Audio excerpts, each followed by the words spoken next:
When Rebecca Martinez received the sealed envelope at her military engineering graduation ceremony, she expected orders for deployment or a standard assignment.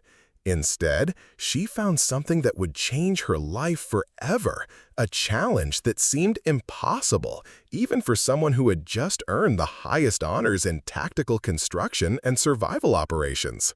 The letter was simple: 72 hours, Mojave Desert coordinates, 35.0844 degrees N, 116.2032 degrees W.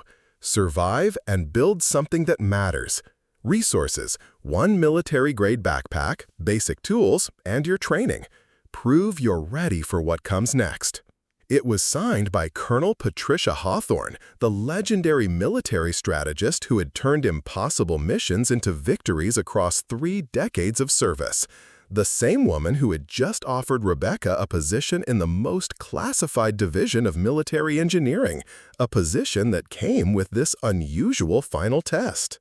Rebecca stared at the coordinates, recognizing them immediately. Death Valley region, one of the most unforgiving landscapes in North America. Summer temperatures that could kill within hours, terrain that had claimed countless lives, and absolutely nothing for miles in every direction. She had exactly 6 hours before the helicopter would drop her at those coordinates. Before we jump back in, tell us where you're tuning in from. And if this story touches you, make sure you're subscribed, because tomorrow I've saved something extra special for you. The helicopter's rotors created a dust storm that obscured everything as Rebecca grabbed her single backpack and jumped onto the desert floor. Within seconds, the aircraft disappeared into the blazing afternoon sky, leaving behind only silence and heat that hit her like a physical wall. Temperature: 127 degrees Fahrenheit. Time: 2:47 p.m. on a Tuesday in July. Rebecca's first instinct was to panic. The landscape stretched endlessly in every direction. Jagged rock formations, scattered Joshua trees, and sand that seemed to shimmer with deadly heat. Her military training kicked in immediately. Assess resources, establish priorities, find shelter. She inventoried her backpack: 1 folding shovel, basic first aid kit, water purification tablets, 50 feet of paracord, a multi-tool, emergency rations for 3 days, 1 tarp, matches, and a compass. Standard survival gear, but nothing that screamed build a military base. The sun would be her enemy for the next few hours, so shelter became priority 1. Rebecca spotted a cluster of large boulders about half a mile east and started walking, her boots sinking slightly into sand that was already burning through the soles. By the time she reached the rocks, sweat had soaked through her uniform despite her careful pace. She found a natural depression between 3 massive stones that provided shade and began her first construction project, a basic shelter that would keep her alive through the night when desert temperatures would plummet 40 degrees. Using the tarp and paracord, she created a lean-to that would protect against both sun and wind. But as she worked, Rebecca's engineering mind was already 3 steps ahead. This wasn't just about surviving 72 hours. Colonel Hawthorne had said, "Build something that matters." That night, as temperatures dropped and coyotes howled in the distance, Rebecca spread out the contents of her backpack and began sketching in the sand by moonlight.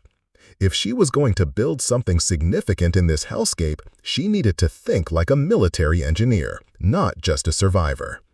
Water would be the foundation of everything. Without a reliable water source, no permanent structure could exist here. She remembered her geology training.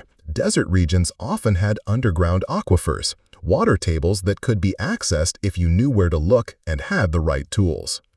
The next morning, Rebecca began her reconnaissance. She climbed the highest rock formation in the area and surveyed the landscape with trained eyes. To the north, she noticed something interesting: a slight depression in the terrain that suggested an ancient waterway and vegetation that was subtly greener than the surrounding area. She spent the entire second day investigating, using her folding shovel to dig test holes. 6 feet down in the third location, the sand became damp. 8 feet down, water began seeping into the hole. Rebecca had found her aquifer. But accessing water was just the beginning. As she sat by her small fire that second night, rationing her emergency food, she sketched out plans in the sand for what would become her masterpiece. Not just a shelter, not just a water source, but a fully functional forward operating base that could support multiple personnel in one of the most hostile environments on Earth. The third day began with construction. Rebecca started by improving her water access, using rocks to create a primitive well system that would prevent cave-ins while allowing her to dig deeper. By noon, she had a reliable source of clean water, the foundation of any military installation. Next came elevated platforms. Using the techniques she'd learned in engineering school, Rebecca began moving rocks to create raised areas that would serve multiple purposes. Sleeping quarters elevated above scorpions and snakes, equipment storage that would stay dry during flash floods, and observation posts with clear sight lines in all directions. The work was brutal. Moving stones that weighed 50 to 100 pounds each in desert heat pushed her body to its absolute limits. But Rebecca had learned something crucial during her military training. The human body can endure far more than the mind believes possible. By the afternoon of her third day, she had created something remarkable. A raised platform system connected by stone pathways, centered around a reliable water source, with natural windbreaks that channeled airflow to create cooler microclimates. The basic infrastructure for a desert military base was taking shape. But Rebecca wasn't finished. She spent her final hours creating defensive positions, strategic rock arrangements that would provide cover and concealment, elevated positions perfect for surveillance equipment, and carefully planned fields of fire that would give any defender significant tactical advantages. When the helicopter returned exactly 72 hours after dropping her off, the pilot couldn't believe what he saw through his binoculars. Instead of finding a desperate survivor ready for rescue, he found a confident young woman standing atop a sophisticated stone fortress, complete with water access, defensive positions, and what appeared to be the foundation for a permanent installation. Colonel Hawthorne stepped out of the helicopter and walked through Rebecca's creation without saying a word. She examined the water system, tested the structural integrity of the platforms, and stood in each defensive position to assess sightlines and tactical value. Finally, she turned to Rebecca with the slightest hint of a smile. "You were supposed to survive, Martinez. I expected basic shelter and maybe a signal fire." Rebecca gestured to her stone fortress. "You said, build something that matters, ma'am. In military engineering, we don't just survive, we establish dominance over the terrain." Colonel Hawthorne nodded slowly. "The position you've applied for isn't just military engineering, Martinez. It's architectural warfare, Martinez. Designing installations that can be established anywhere, under any conditions, with minimal resources. Places where our forces can operate from terrain that enemies consider impossible." She paused and looked back at the stone structures. "This base could support a 6-person reconnaissance team indefinitely with the right equipment additions. You've just proven that impossible terrain is simply terrain that hasn't been properly engineered yet." As they walked back toward the helicopter, Colonel Hawthorne handed Rebecca a new envelope. "Your real assignment starts now. We need someone who can turn hostile environments into strategic advantages, someone who sees opportunity where others see only obstacles." Rebecca looked back at her stone fortress one final time before boarding the helicopter. What had started as a test of survival had become proof of something far more significant, that with the right mindset, training, and determination, even the most impossible challenges could be transformed into tactical victories. The classified briefing room in Pentagon Sublevel C7 contained no windows, no clocks, and no indication of what lay beyond its reinforced walls. Rebecca Martinez sat across a conference table where 5 officers she didn't recognize studied files marked with security classifications she'd never seen before.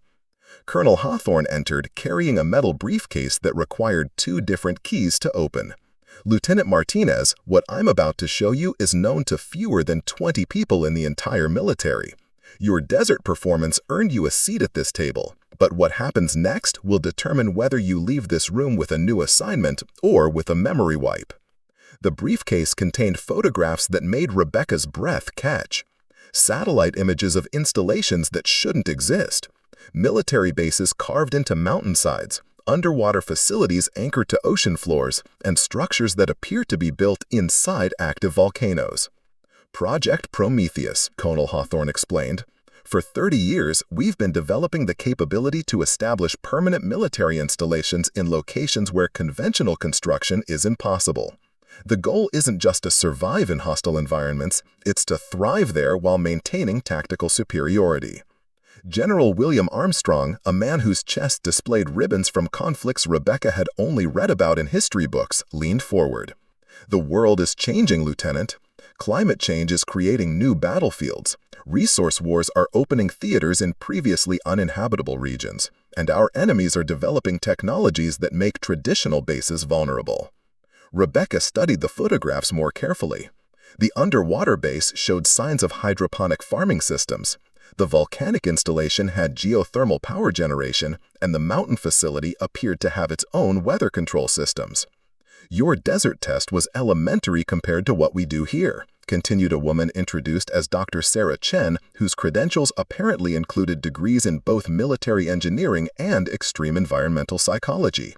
"We've built bases in Antarctic ice fields, in the Amazon rainforest canopy, and in caves 2 miles underground. Each installation represents a billion-dollar investment and years of specialized construction." Colonel Hawthorne opened a second folder. "But we've encountered a problem. Our construction teams are specialists. They can build in one extreme environment, but they struggle when deployed to different hostile terrains. We need someone who can adapt, who can look at any impossible location and see opportunity." The next photograph showed terrain that looked like another planet. Crystalline formations jutting from red sand, with atmospheric readings that indicated toxic air and ground temperatures that fluctuated wildly. Preparing and narrating this story took us a lot of time, so if you are enjoying it, subscribe to our channel. It means a lot to us. Now back to the story. "This is Nevada Test Site 47B, General Armstrong explained. Modified desert terrain where we've simulated conditions similar to what our intelligence suggests we might encounter in certain foreign installations. The environment is artificially hostile, toxic atmosphere, unstable ground, electromagnetic interference that disables most equipment." Rebecca realized what they were asking. "You want me to build a functional base in a poisoned desert?" "Not just functional," Dr. Chen corrected. "We want you to build something that could house 50 personnel for 6 months completely isolated from outside support. Full life support, defensive capabilities, communication systems, and the ability to launch operations across a 1,000-square-mile area." The challenge was staggering. Rebecca's desert base had been impressive for 3 days with minimal resources, but this would require engineering solutions she'd never even imagined. "Timeline?" she asked. 45 days, Colonel Hawthorne replied. "You'll have a team of 12 specialists, unlimited budget for approved materials, and access to technologies that don't officially exist. But the design and construction leadership will be entirely yours." Rebecca spent the next 2 weeks in intensive briefings, learning about classified construction techniques and experimental technologies. She studied plans for bases that harnessed energy from impossible sources, life support systems that could function in poisoned atmospheres, and defensive technologies that could repel attacks while remaining completely hidden from satellite surveillance. The team assigned to her included experts she never could have imagined working with: a former NASA engineer who had designed Mars habitat prototypes, a mining specialist who had worked in the deepest caves on Earth, and a biochemist who had developed air filtration systems for space stations. When they arrived at Nevada Test Site 47B, Rebecca understood why this assignment had required such extreme security clearance. The landscape had been transformed into something that resembled a war zone from a science fiction movie. The air required specialized breathing apparatus, the ground was contaminated with chemicals that would burn through standard equipment, and electromagnetic fields strong enough to scramble unshielded electronics permeated the entire area. Day 1 objective, Rebecca announced to her team through their communication headsets. Establish a safe working perimeter and identify resources we can adapt for construction. This environment wants to kill us, so we're going to make it work for us instead. Her approach was methodical. While other team members began testing soil composition and atmospheric readings, Rebecca climbed the highest stable formation she could find and surveyed the terrain for 3 hours, sketching constantly. She noticed patterns in the crystal formations that suggested they might be conductive, electromagnetic readings that indicated potential power sources, and underground structures that looked like they could be adapted for construction purposes. "We're not building on this terrain," she announced that evening in their temporary shelter. "We're building with it. Those crystal formations aren't obstacles, they're structural elements. The electromagnetic fields aren't problems, they're power sources. The toxic atmosphere isn't a threat, it's camouflage." Dr. Marcus Webb, the NASA engineer, looked skeptical. "You want to integrate naturally occurring toxic crystals into a life support system?" "I want to turn this entire hostile environment into our base," Rebecca replied, spreading out blueprints she'd been sketching. "Instead of fighting the conditions here, we're going to harness them. The crystals can be harvested and refined into construction materials stronger than steel. The electromagnetic fields can power systems that don't require external electricity. The toxic atmosphere isn't a threat, it's camouflage." Dr. Marcus Webb, the NASA engineer, looked skeptical. "You want to integrate naturally occurring toxic crystals into a life support system?" "I want to turn this entire hostile environment into our base," Rebecca replied, spreading out blueprints she'd been sketching. "Instead of fighting the conditions here, we're going to harness them. The crystals can be harvested and refined into construction materials stronger than steel. The electromagnetic fields can power systems that don't require external electricity. The toxic atmosphere means no threat, it's camouflage." Over the following week, Rebecca's team began construction of the most ambitious project any of them had ever attempted. They harvested crystals and discovered that, when properly processed, they created building materials with properties that made conventional concrete seem primitive. They tapped into the electromagnetic fields and found they could generate enough power to run a small city. The toxic atmosphere proved to be their greatest advantage. By designing air filtration systems that could process the poisoned environment, they created completely self-contained life support that could function indefinitely without outside resources. By day 20, they had constructed the foundation systems for an underground facility that would be completely invisible from the surface while providing protection from both the hostile environment and potential enemy attacks. Rebecca's base began to take shape as something unprecedented in military engineering. A facility that didn't just survive in an impossible environment, but actually became more powerful because of that environment's hostile conditions. The crystalline walls proved to be naturally resistant to electronic surveillance. The electromagnetic fields created a defensive barrier that would disable unauthorized equipment, and the toxic surface environment meant that any infiltration attempt would require specialized gear that would make intruders extremely vulnerable. As they entered the final phase of construction, Rebecca realized they hadn't just built a base that could function in impossible conditions. They had created a new paradigm for military engineering that would revolutionize how installations could be established in the modern world. Day 28 brought the first major crisis. Rebecca was deep inside the crystalline caverns they had excavated when the ground began vibrating with a frequency that made her teeth ache.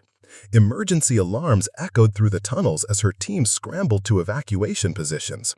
"Seismic activity?" she called through her headset, pulling herself up through a vertical shaft lined with processed crystal supports. "Negative," responded Dr. Jennifer Walsh, their geological specialist.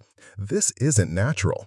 Someone's running deep ground-penetrating radar sweeps across the entire test site, military-grade, probably trying to map our underground construction." Rebecca reached the surface command station they'd built inside a camouflaged crystal formation.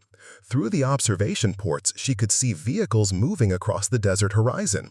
Not the expected supply convoy, but unmarked trucks with equipment she didn't recognize.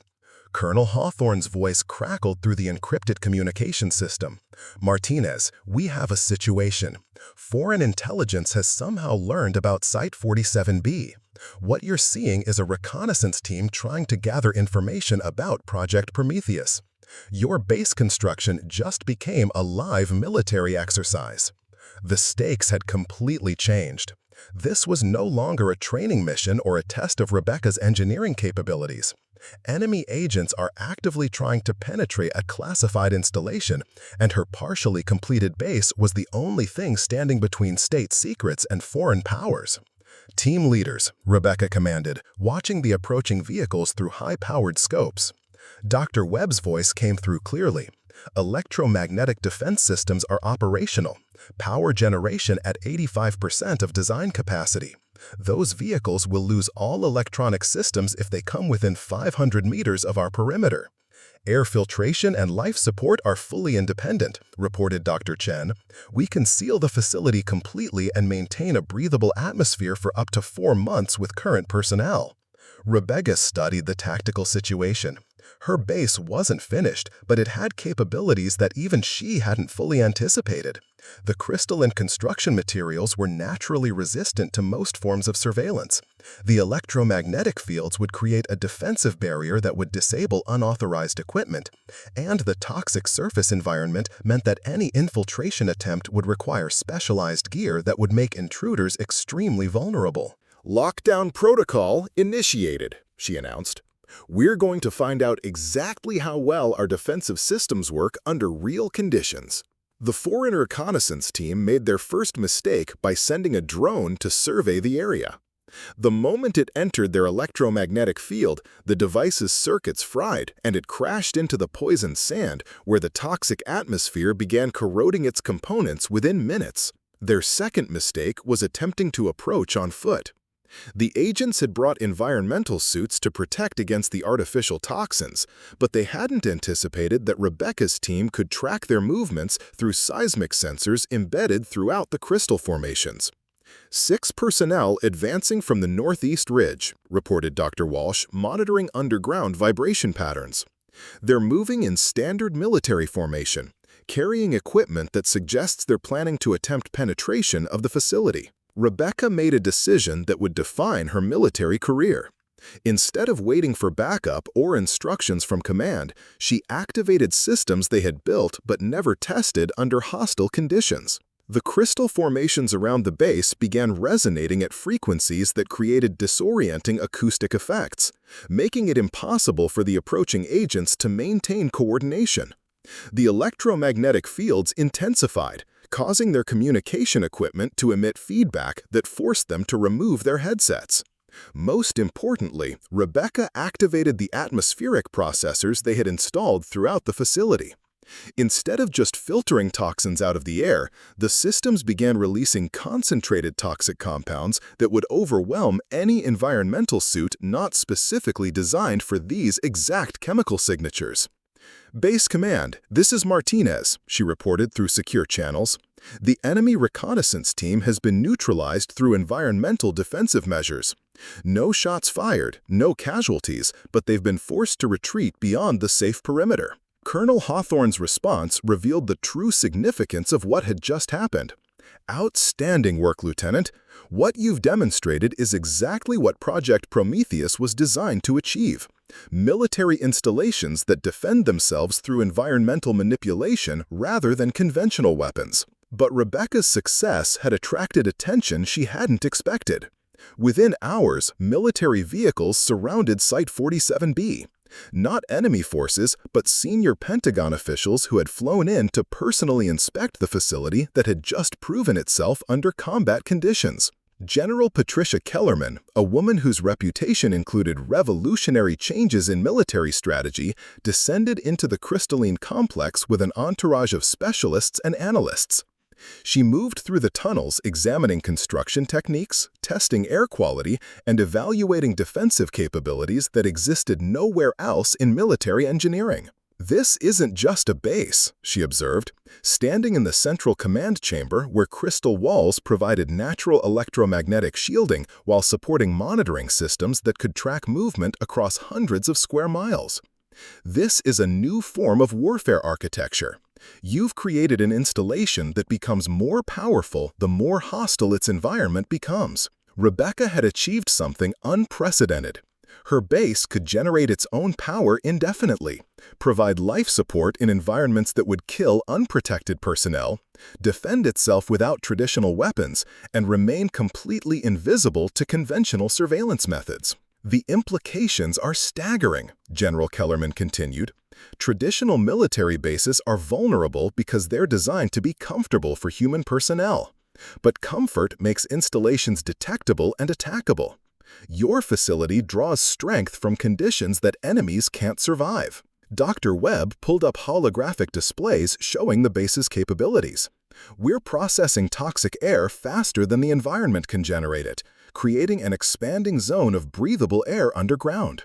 The crystal constructions are actually growing stronger under electromagnetic stress. And the seismic monitoring system can detect movement from over 20 miles away. Rebecca realized that what had started as an engineering challenge had evolved into something that would change military strategy permanently. They had proven that hostile environments could be transformed into defensive advantages, that impossible terrain could become the foundation for unassailable installations. General, we've only utilized about 30% of this site's potential. With additional construction time, we could build a facility that supports 500 personnel while remaining completely undetectable. The toxic environment, electromagnetic fields, and crystalline formations could be enhanced to create defensive capabilities that make this location impregnable. General Kellerman studied the tactical displays showing how the base had defended itself without firing a shot, how environmental conditions had been weaponized to protect classified information, and how construction techniques had created something that couldn't be replicated by enemy forces. "Lieutenant Martinez," she said finally, "your desert test proved you could survive impossible conditions. This installation proves you can thrive in them. But what we need now is someone who can teach others to think the way you do, to see opportunities where others see only obstacles." She handed Rebecca a folder marked with classifications higher than anything she'd seen before. "We're not just expanding Project Prometheus. We're creating an entirely new branch of military engineering based on your methodologies. Installations that don't fight hostile environments, but harness them as tactical advantages." As Rebecca opened the folder, she realized her greatest challenge wasn't behind her. It was just beginning. They wanted her to identify locations around the world where similar installations could be built, to train teams who could construct bases in environments even more hostile than Site 47B, and to develop defensive strategies that no enemy could anticipate or counter. Her 45 days in Poison Desert had become the foundation for a revolution in military architecture. 6 months later, Rebecca found herself standing on a glacier in northern Alaska, staring at temperature readings that would have killed her within minutes without the specialized heating system built into her Arctic gear. Negative 47 degrees Fahrenheit, with wind speeds that could knock a person off their feet and visibility so poor that the horizon disappeared into white nothingness. "Welcome to Hell's Icebox," announced Captain David Richardson, the Arctic survival specialist who had been assigned as her liaison. The mission parameters were more ambitious than anything Rebecca had attempted. Project Prometheus wanted a fully operational base that could house 200 personnel in conditions where standard military equipment failed within hours. Not just survival, complete tactical superiority in an environment where most armies couldn't even maintain basic communication. Her team had expanded to include specialists she'd never worked with. Dr. Lisa Park, a cryogenic engineer who designed systems for space missions, Commander Troy Stevens, a submarine architect who understood closed-system life support, and Dr. Ahmed Hassan, a geothermal energy expert who could find heat sources in frozen wastelands. The site looked impossible. Solid ice extending in every direction, with underground permafrost layers that seemed impenetrable. No natural shelter, no obvious resources, and weather patterns that changed from survivable to deadly within minutes. "Initial assessment?" Captain Richardson asked, through his communication system, his breath creating ice crystals that clung to his face mask. Rebecca was already analyzing possibilities others couldn't see. "The ice isn't our enemy, it's our construction material. Permafrost provides structural stability once we learn to work with it instead of against it, and those geothermal readings suggest we're sitting on top of significant underground heat sources. Dr. Hassan confirmed her suspicions. Preliminary scans show volcanic activity approximately 200 feet below the surface. Not enough to melt the permafrost, but sufficient to power heating systems and provide energy for major construction projects. The breakthrough came when Rebecca realized that Arctic engineering required completely different thinking than desert construction. Instead of building structures to withstand the cold, they could build structures that use the cold as a defensive advantage. Ice construction techniques from the Inuit peoples, she explained to her team as they established their first work site, but amplified with modern engineering and geothermal integration. We're going to build a base that becomes stronger as temperatures drop, that uses blizzards as camouflage, and that draws power from the temperature differential between surface ice and underground heat. The construction process was unlike anything in military engineering history. They developed techniques for flash freezing specially treated water into building materials stronger than concrete. Geothermal taps provided not just heat, but steam pressure that powered pneumatic construction tools designed to function in extreme cold.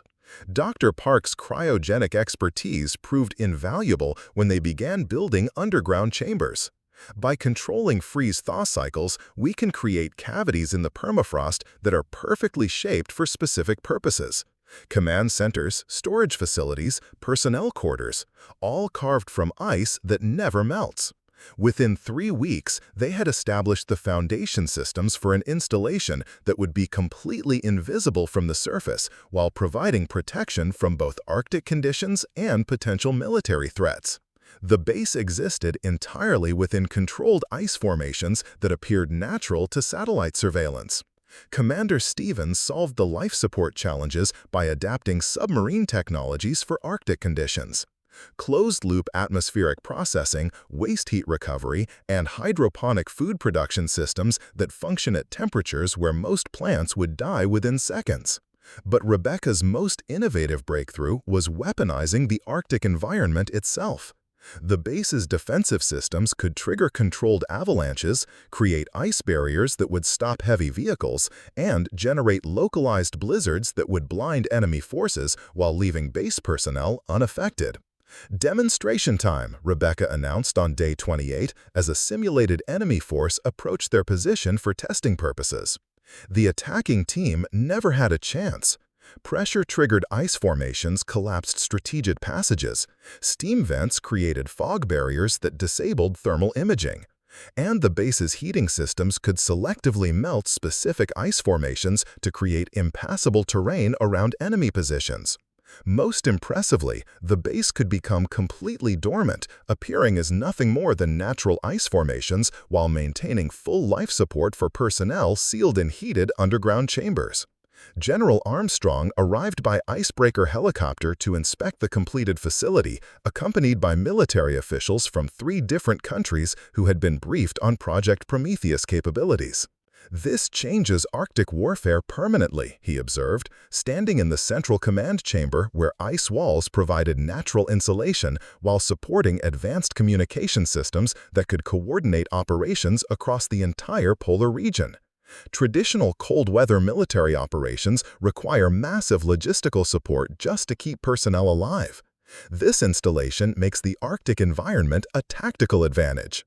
Rebecca's base had achieved something unprecedented: full operational capability in conditions that rendered conventional military equipment useless, defensive systems that used natural phenomena as weapons, and construction techniques that could be replicated in any Arctic region worldwide.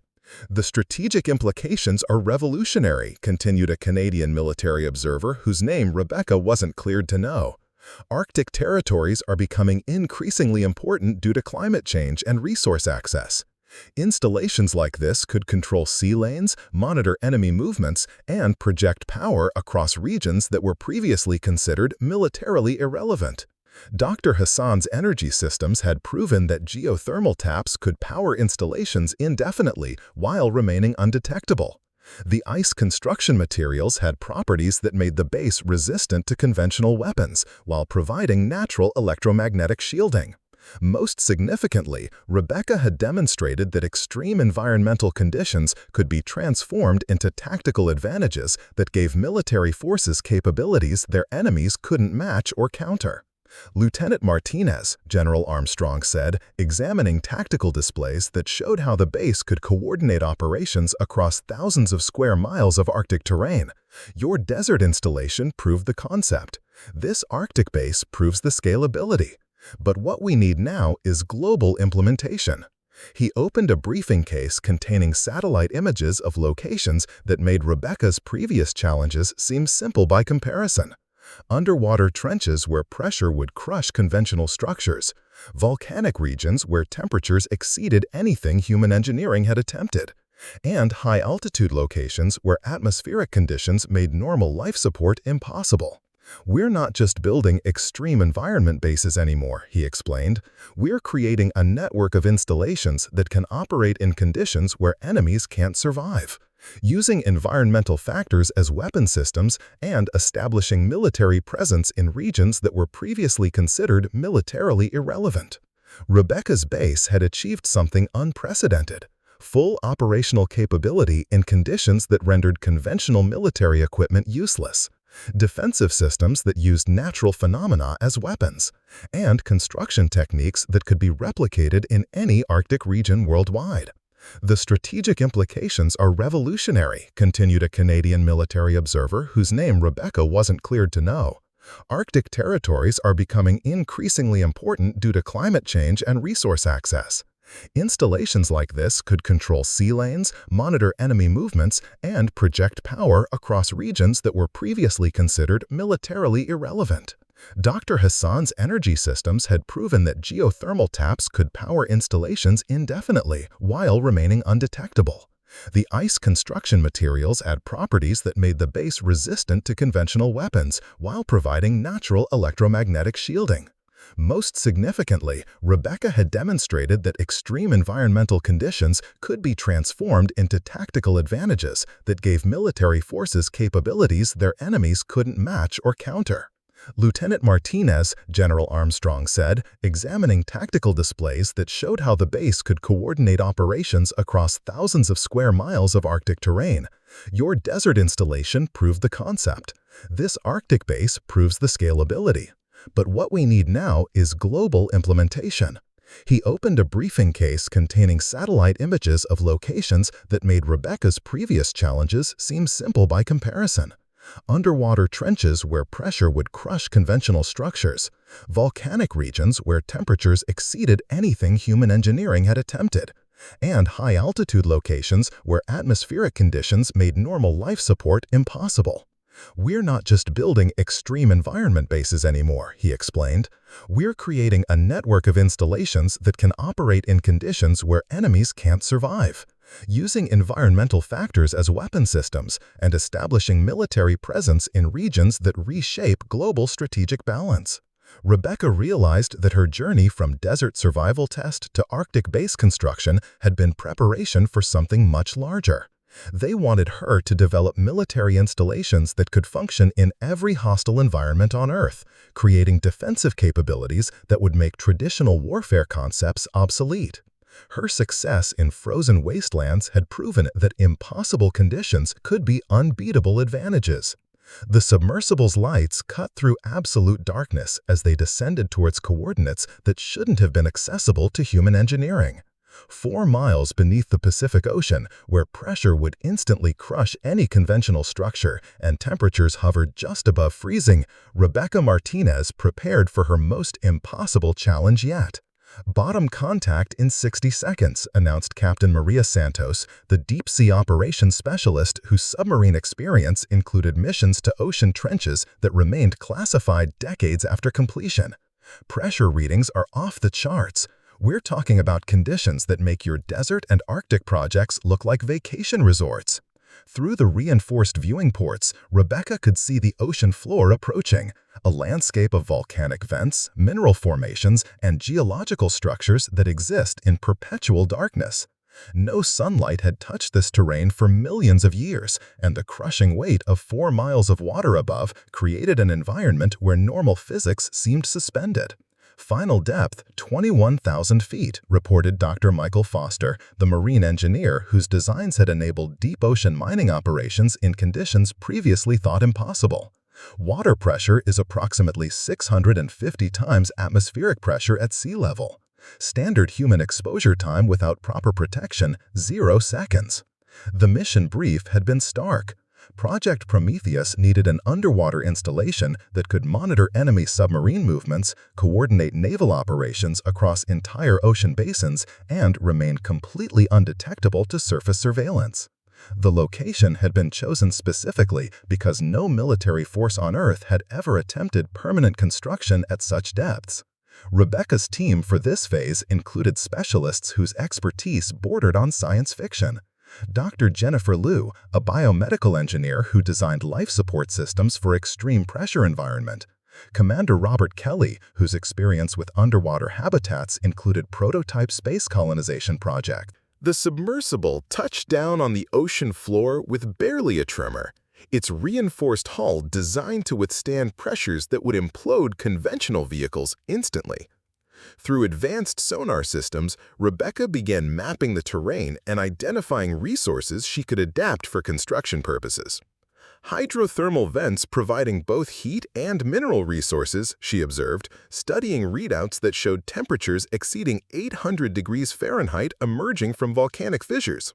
Manganese nodules scattered across the seafloor could be harvested for construction materials, and these rock formations provide natural structural support that could anchor major installations. Dr. Foster highlighted the engineering challenges they faced. Every component has to be designed to function under crushing pressure while maintaining structural integrity in near-freezing temperatures. Standard construction materials would fail within minutes down here.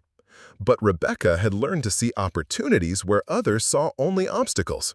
The extreme pressure that threatened to destroy conventional structures could actually be harnessed as a construction advantage. Water pressure could be used to compress specialized materials into building components stronger than anything achievable at surface levels. Pressure-forming construction techniques, she explained to her team as they established their initial work site using robotic systems controlled from the submersible. Instead of fighting the water pressure, we're going to use it to create building materials that become stronger as depth increases. The ocean itself becomes our construction press. Dr. Liu's life support innovations proved crucial as they began establishing the foundation for an underwater base. Closed-loop atmospheric systems that recycle every molecule of breathable air, combined with pressure suits that allow personnel to work directly in deep ocean conditions for extended periods. The construction process required completely new approaches to military engineering. They developed techniques for harvesting minerals from the ocean floor and processing them into construction materials using the heat from hydrothermal vents. Geothermal energy from underwater volcanic activity provided power that could operate indefinitely without surface support. Commander Kelly adapted space habitat technologies for deep ocean use. Modular construction systems that can be assembled by robotic units, then pressurized and sealed to create habitable spaces. Each module is designed to withstand catastrophic decompression while maintaining life support for emergency situations. The construction process required completely new approaches to military engineering. They developed techniques for harvesting minerals from the ocean floor and processing them into construction materials using the heat from hydrothermal vents. Geothermal energy from underwater volcanic activity provided power that could operate indefinitely without surface support. Commander Kelly adapted space habitat technologies for deep ocean use. Modular construction systems that can be assembled by robotic units, then pressurized and sealed to create habitable spaces. Each module is designed to withstand catastrophic decompression while maintaining life support for emergency situations. The construction process required completely new approaches to military engineering. They developed techniques for harvesting minerals from the ocean floor and processing them into construction materials using the heat from hydrothermal vents. Geothermal energy from underwater volcanic activity provided power that could operate indefinitely without surface support. Commander Kelly adapted space habitat technologies for deep ocean use. Modular construction systems that can be assembled by robotic units, then pressurized and sealed to create habitable spaces. Each module is designed to withstand catastrophic decompression while maintaining life support for emergency situations. Within 4 weeks, they had constructed the framework for an installation that challenged every assumption about underwater military engineering. The base existed as a network of pressure-resistant modules anchored to volcanic rock formations, drawing power from geothermal sources and completely invisible to surface detection methods. Rebecca's most significant breakthrough was weaponizing the ocean environment itself. The base's defensive systems could trigger underwater landslides, create pressure waves that would disable enemy submarines, and manipulate hydrothermal vent activity to create thermal barriers around the installation. "Combat simulation time," Rebecca announced, as automated enemy submarines approached their position for testing purposes. The attacking vehicles never reached the base. Controlled pressure releases created underwater currents that pushed enemy craft into crushing depths. Thermal vents generated heated water that disabled electronic systems, and strategically triggered rock slides created debris fields that made approach impossible. Most remarkably, the base could completely vanish from detection by allowing water pressure to compress certain structures while maintaining full operational capacity inside reinforced core modules. Fleet Admiral Elizabeth Morrison arrived via the most advanced deep-sea vehicle in military service, accompanied by naval officials from multiple allied nations who had been briefed on Project Prometheus capabilities. "This redefines underwater warfare," she observed, standing in the central command facility where reinforced transparent walls provided views of an alien underwater landscape while supporting communication systems that could coordinate submarine operations across the entire Pacific Ocean. Traditional naval bases are vulnerable to satellite surveillance and missile attacks. This installation is completely invulnerable to surface-based threats while providing tactical advantages no enemy can match. Rebecca's underwater base had achieved the impossible: full operational capability at depths where human presence was previously impossible, defensive systems that used ocean conditions as weapons, and construction techniques that made the installation stronger as environmental conditions became more extreme. "The strategic implications are game-changing," continued a Japanese naval officer whose security clearance allowed him to observe classified testing procedures. "Ocean territories represent 70% of Earth's surface, but military control of deep ocean regions has been impossible due to environmental limitations. Installations like this could monitor enemy movements, control shipping lanes, and project power across oceanic regions that were previously beyond military reach." Dr. Thompson's materials research had proven that deep ocean conditions could be used to create construction materials with properties that exceeded anything possible at surface levels. The pressure-formed components were naturally resistant to conventional weapons while providing electromagnetic shielding that made the base completely undetectable to standard surveillance methods.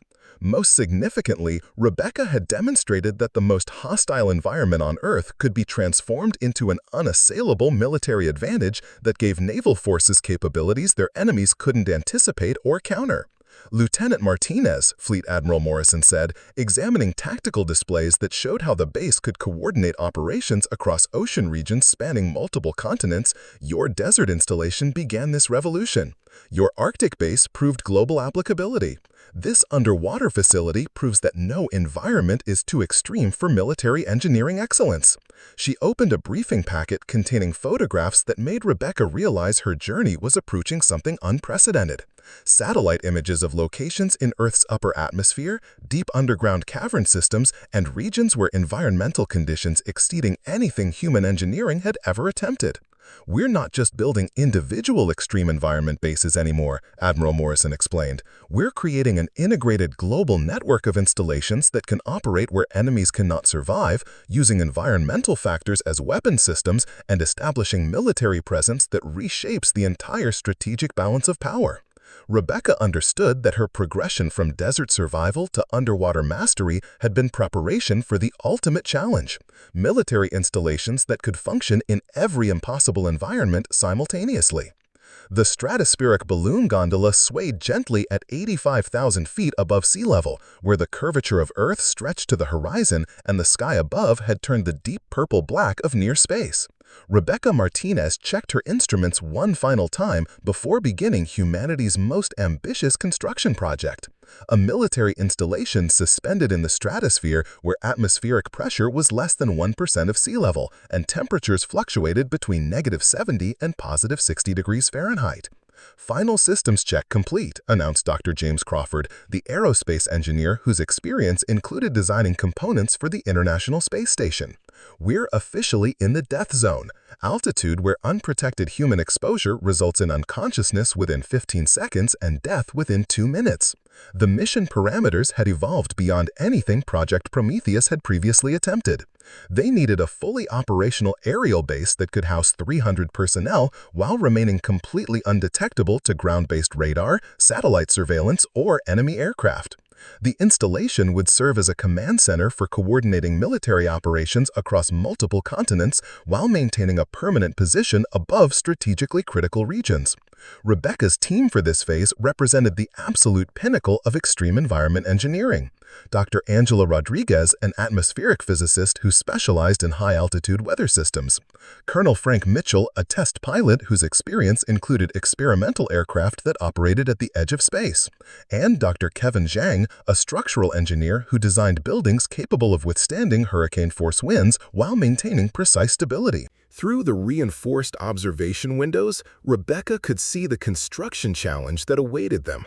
The stratosphere offered no solid foundation, no natural resources, and atmospheric conditions that made conventional construction impossible. Every component would need to be designed to function in near-vacuum conditions while maintaining structural integrity against wind patterns that could exceed 200 miles per hour. Atmospheric analysis confirms we're operating in conditions similar to Mars' surface environment, reported Dr. Rodriguez, studying readouts that showed atmospheric density, radiation levels, and temperature variations. Standard construction materials would fail catastrophically under these conditions, and traditional life support systems would be completely inadequate. But Rebecca had learned to transform impossible conditions into tactical advantages. The stratosphere that threatened to destroy conventional structures could actually be used as the ultimate defensive position, above weather systems, beyond the reach of surface-based weapons, and offering surveillance capabilities that could monitor activities across entire continents. Aerostatic construction principles, she explained to her team as they began establishing their initial platform using advanced balloon technology and lightweight structural systems. Instead of fighting the atmospheric conditions, we're going to use them. The stratosphere provides natural camouflage against satellite detection, wind patterns can power generators that operate indefinitely, and the high altitude gives us surveillance range that exceeds anything possible from ground-based installations. Dr. Zhang's structural innovations proved revolutionary as they began assembling the framework for an aerial base. Ultra-lightweight composite materials that become stronger at low atmospheric pressure, combined with flexible joints that allow the entire structure to move with stratospheric wind patterns without losing structural integrity. The construction process required engineering solutions that had never been attempted. They developed techniques for assembling large structures in near-vacuum conditions using robotic systems and specialized adhesives that functioned at extreme temperatures. Solar panels provided power during daylight hours, while wind generators harnessed energy from the constant stratospheric air currents. Colonel Mitchell adapted high-altitude aircraft technologies for permanent installation use. Pressurized habitat modules that maintain sea-level atmospheric conditions while providing protection against cosmic radiation and extreme temperature fluctuations. Each module is designed to function independently in case of catastrophic decompression. Within 6 weeks, they had constructed an aerial installation that defied every assumption about military engineering. The base existed as a network of interconnected modules suspended by advanced balloon systems, drawing power from renewable atmospheric sources and completely invisible to conventional detection methods. Rebecca's most groundbreaking achievement was weaponizing the stratospheric environment itself. The base's defensive systems could manipulate weather patterns to create storms that would ground enemy aircraft, redirect atmospheric currents to disable missile systems, and coordinate with ground installations through communication arrays that operated above ionospheric interference. Live fire exercise time, Rebecca announced as enemy aircraft approached their position for the most challenging combat simulation Project Prometheus had ever attempted. The attacking aircraft never came close to the base. Controlled atmospheric manipulation created wind shears that made flight impossible.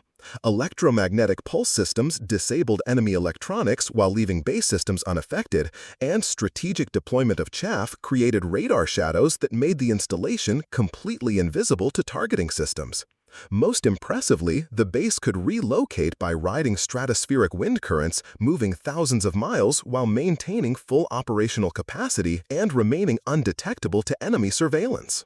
Secretary of Defense Patricia Williams arrived via the most advanced high-altitude aircraft in military service, accompanied with space program officials and military strategists from allied nations who had been cleared for Project Prometheus observation. "This transcends traditional military engineering," she observed, standing in the central command facility where reinforced transparent walls provided a view of Earth's curvature while supporting communication systems that could coordinate operations across multiple continents simultaneously. Conventional military installations are constrained by geography and vulnerable to various forms of attack. This aerial base operates above the limitations that define ground-based warfare. Rebecca's stratospheric installation had achieved something unprecedented in military history: full operational capability in conditions where human survival required life support systems, defensive capabilities that used atmospheric phenomena as weapons, and surveillance range that could monitor activities across entire hemispheres. Dr. Zhang's structural research had proven that stratospheric conditions could support construction techniques that created installations lighter than air while maintaining strength characteristics that exceeded ground-based facilities. The flexible design allowed the base to survive atmospheric conditions that would destroy rigid structures. Most significantly, Rebecca had demonstrated that the boundary between Earth's atmosphere and space could be transformed into the ultimate military high ground, providing capabilities that no enemy could reach or counter. "Major Martinez," Secretary Williams said, using Rebecca's new rank as they examined tactical displays showing how the base could coordinate global operations while remaining completely mobile, "your journey from desert survival to stratospheric mastery represents more than engineering excellence. You've proven that environmental limitations exist only until someone develops the vision and capability to overcome them."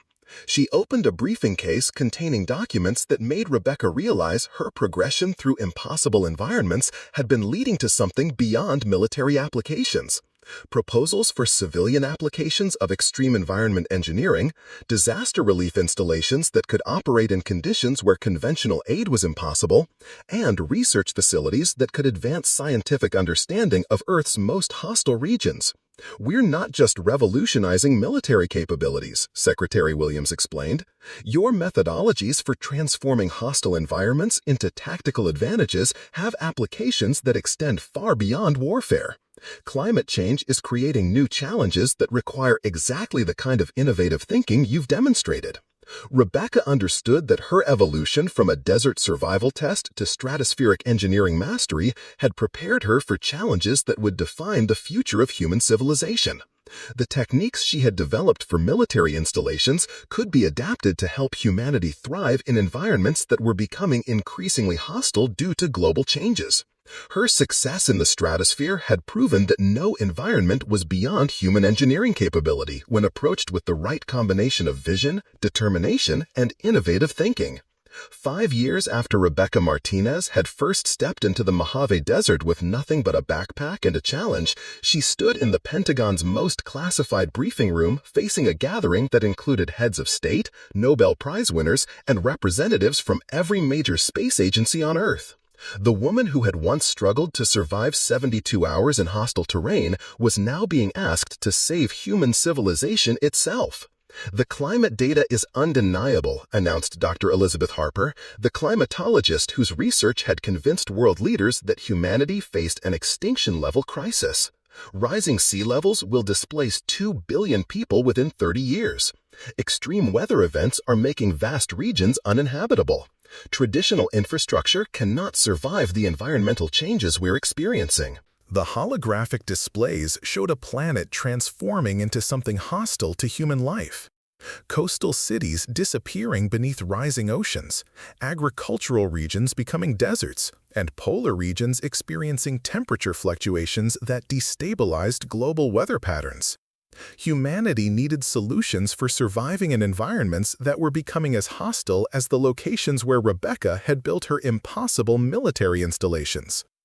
Major Martinez, said President Helen Richardson, whose administration had been briefed on every Project Prometheus development, your techniques for transforming hostile environments into livable spaces represent humanity's best hope for adapting to climate change. We need you to scale your methodologies from military installations to civilian population centers. The scope of what they were requesting was staggering.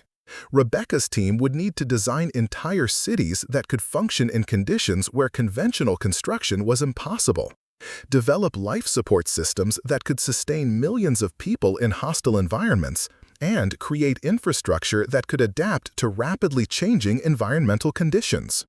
Her expanded team included specialists whose expertise spanned every aspect of human survival. Dr. Maria Santos, the urban planner who had designed disaster-resistant cities, Dr. Ahmed Hassan, returning from the Desert Project with geothermal expertise now applied to civilian energy systems, and Dr. Jennifer Liu, whose deep ocean life support innovations were being adapted for sealed urban environments. The first test site has been selected, announced General Armstrong, displaying satellite images of a region in Southern California where wildfires, extreme heat, and drought had made conventional habitation impossible. 200,000 climate refugees need permanent housing in conditions that have defeated every previous construction attempt. Rebecca studied the terrain through advanced imaging systems. Temperatures that regularly exceeded 130 degrees Fahrenheit, air quality degraded by constant wildfire smoke, and groundwater contaminated by industrial runoff. The region looked like a smaller version of the toxic desert where she had first proven her concepts. Underground urban construction using modified crystal harvesting techniques, she proposed, referencing methods developed during the Nevada test site project. Geothermal cooling systems adapted from Arctic-based technologies, air filtration scaled up from submarine life support systems, and renewable energy generation using principles proven in stratospheric installations. The construction of humanity's first climate-adaptive city began with techniques Rebecca had perfected in military installations, but scaled to accommodate civilian populations with completely different needs. Instead of housing soldiers trained for extreme conditions, they needed to create environments where families could live normal lives despite external conditions that would kill unprotected humans within hours. Dr. Santos coordinated the urban planning aspects. Modular neighborhood systems that can be expanded or relocated based on changing environmental conditions. Community spaces designed to maintain social cohesion even when external conditions require complete isolation from the surface environment. The breakthrough came when Rebecca realized that civilian populations required psychological comfort in ways that military personnel did not. The underground city needed to feel like a normal community despite being constructed in impossible conditions. Holographic sky systems that simulate natural daylight cycles, hydroponic gardens that provide both food production and green spaces for mental health, recreation facilities that allow normal community activities despite external environmental hostility. Within 18 months, they had constructed something unprecedented in human history, a complete urban environment that housed 50,000 people in conditions where surface habitation was impossible. The city existed as a network of interconnected underground districts, each with its own life support systems, renewable energy generation, and defensive capabilities against environmental threats. The success attracted global attention. Rebecca found herself consulting on similar projects across 6 continents, each adapting her methodologies to different environmental challenges. floating cities for regions affected by sea level rise, high-altitude communities for areas where changing atmospheric conditions made low elevation dangerous, and desert installations for regions where increasing temperatures had exceeded human tolerance. The applications extend beyond Earth, observed Dr. Linda Chen, the NASA administrator who had been briefed on adapting Rebecca's techniques for space colonization. Your methods for creating livable spaces in hostile environments are exactly what we need for establishing permanent human settlements on Mars and other planets. Rebecca's techniques were being implemented in prototype space habitats, underwater colonies for ocean floor research, and high-altitude installations for atmospheric monitoring. What had begun as a military engineering challenge had evolved into the foundation for expanding human civilization into environments previously considered impossible. The defining moment came when Rebecca received a communication that brought her journey full circle. Colonel Hawthorne, now a general, requested her presence at coordinates that seemed familiar, the same desert location where Rebecca had first proven she could transform impossible challenges into tactical victories. When she arrived, Rebecca found something extraordinary. The original stone fortress she had built during her 72-hour survival test had been expanded into a permanent installation that served as the training center for environmental engineers from around the world. Students came from every continent to learn the techniques she had pioneered, carrying those methods back to regions where climate change was creating new challenges daily. "You've changed how humanity approaches impossible problems," General Hawthorne observed, as they walked through the expanded facility where Rebecca's original water system still provided the foundation for a complex that housed hundreds of personnel. "That night, when you chose to build something meaningful instead of just surviving, you started a revolution in human engineering that's now saving lives across the planet." Rebecca looked at tactical displays showing the global network of extreme environment installations that used her techniques. Cities that thrive in toxic atmospheres, communities that operate beneath rising oceans, and settlements that provided homes for climate refugees in regions where conventional construction had failed. The challenge was never really about surviving in hostile environments, she realized, watching students practice construction techniques in simulated extreme conditions. It was about learning to see opportunities where others see only obstacles, and understanding that human ingenuity can transform any impossible situation into an advantage. 5 years after accepting a challenge that seemed designed to test her limits, Rebecca Martinez had discovered something more important than military engineering excellence. She had proven that human determination, combined with innovative thinking and willingness to see beyond conventional limitations, could overcome challenges that threatened the survival of civilization itself. The woman who had once built a stone fortress to survive 3 days in the desert had become the architect of humanity's adaptation to a changing planet. Her techniques for transforming hostile environments into livable spaces were ensuring that human civilization could thrive regardless of what environmental challenges the future might bring.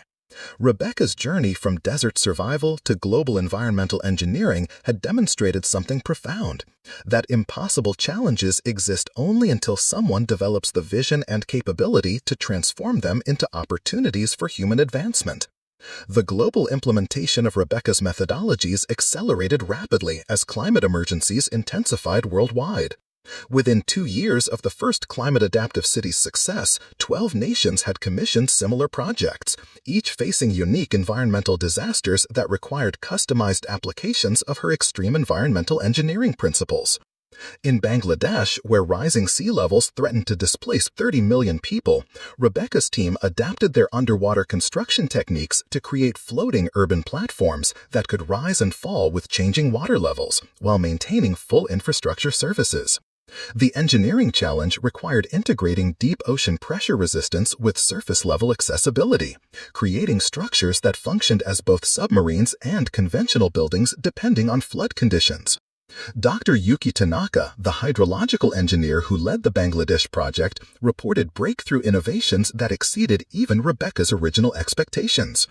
"We've created urban infrastructure that treats flooding as an operational parameter rather than a catastrophic failure mode. The city actually becomes more efficient during high water periods, using tidal energy to generate additional power while providing enhanced transportation through canal systems." The Australian project presented different challenges. Massive wildfires had created regions where surface temperatures exceeded human survival limits for months at a time, while toxic smoke made atmospheric conditions similar to the poisoned desert environments where Rebecca had first proven her concepts. The solution required underground cities with air filtration systems that could process smoke particles and toxic gases while maintaining psychological environments that prevented the depression and claustrophobia associated with extended underground living. Biomimetic atmospheric processing, explained Dr. Sarah Mitchell, the atmospheric chemist whose innovations transformed toxic air into breathable atmosphere using techniques adapted from deep ocean installations. We're essentially creating artificial lungs for entire cities, processing contaminated air through systems that not only filter toxins but actually improve air quality beyond natural atmospheric conditions. Rebecca's involvement in the Arctic Preservation Project revealed applications she hadn't anticipated. As polar ice melted and traditional Inuit communities faced displacement, her cold-weather engineering expertise enabled the construction of mobile communities that could follow seasonal ice patterns while maintaining permanent infrastructure capabilities. Nomadic urban engineering, described Dr. Lars Anderson, the Arctic specialist who coordinated community relocations using techniques adapted from Rebecca's stratospheric mobile base concepts. These aren't temporary shelters or refugee camps. They're complete communities with schools, hospitals, and cultural centers that can relocate across thousands of miles while maintaining all the services of permanent cities.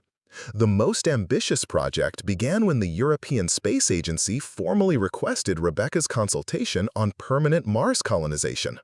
The challenges of establishing human settlements on another planet required every technique she had developed, scaled to support populations that would have no possibility of rescue or resupply from Earth.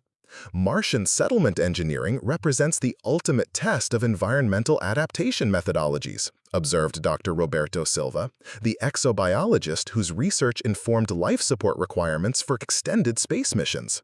Mars combines every hostile condition Rebecca has mastered: toxic atmosphere, extreme temperatures, crushing isolation, and resource scarcity that makes Earth's most challenging environments seem hospitable by comparison.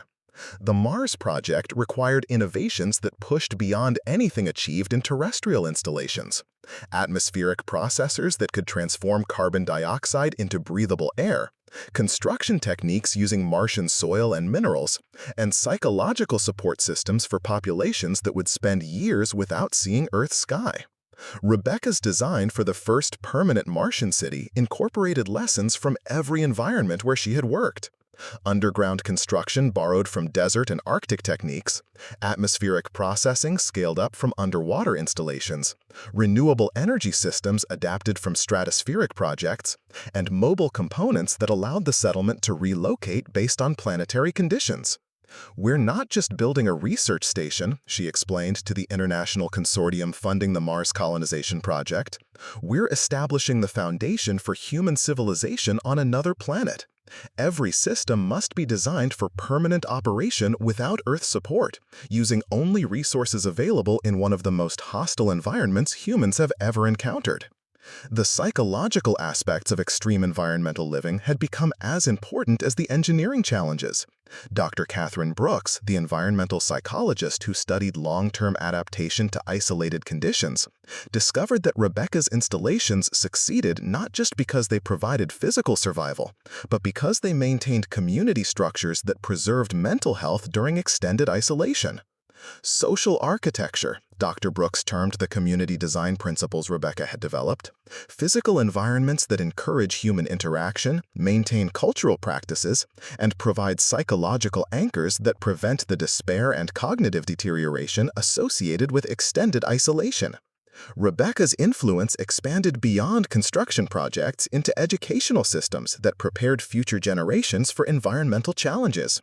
Universities worldwide established programs in extreme environmental engineering, using her techniques to train specialists who could address climate emergencies that hadn't yet occurred. The Rebecca Martinez Institute for Environmental Engineering, established at the original desert test site, became the premier training facility for specialists working on humanity's most challenging construction projects. Students came from every continent to learn techniques that were being applied in environments from Antarctic research stations to orbital space habitats.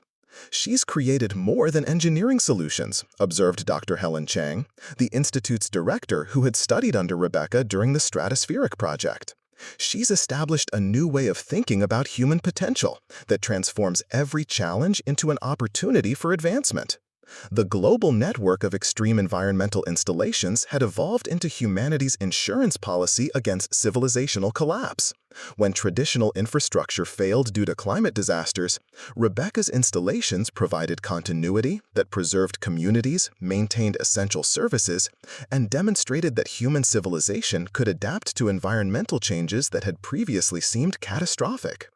The final validation of Rebecca's approach came during the Great Pacific Storm of 2031, a weather system so powerful that it disabled conventional infrastructure across 12 nations simultaneously. While traditional cities struggled with power failures, communication breakdowns, and supply chain collapses, the climate-adaptive installations continued normal operations, providing disaster relief coordination and refugee support that prevented humanitarian catastrophe. "This is what success looks like," Rebecca reflected, standing in the command center of the floating city off the Philippines as it coordinated rescue operations across storm-devastated regions. Not just surviving impossible conditions, but creating systems that become more valuable precisely because conditions are impossible. Her techniques had proven scalable from individual survival to global civilization preservation. The principles that enabled one person to build a functional base in a hostile desert had evolved into methodologies that enabled human society to maintain stability despite environmental changes that threatened the survival of billions. Rebecca Martinez had begun her journey trying to survive 72 hours in challenging conditions. She had ended it by ensuring that human civilization could survive indefinitely in a world where challenging conditions had become the norm rather than the exception. Up next, you've got two more standout stories right on your screen. If this one hits the mark, you won't want to pass these up. Just click and check them out. And don't forget to subscribe and turn on the notification bell so you don't miss any upload from us.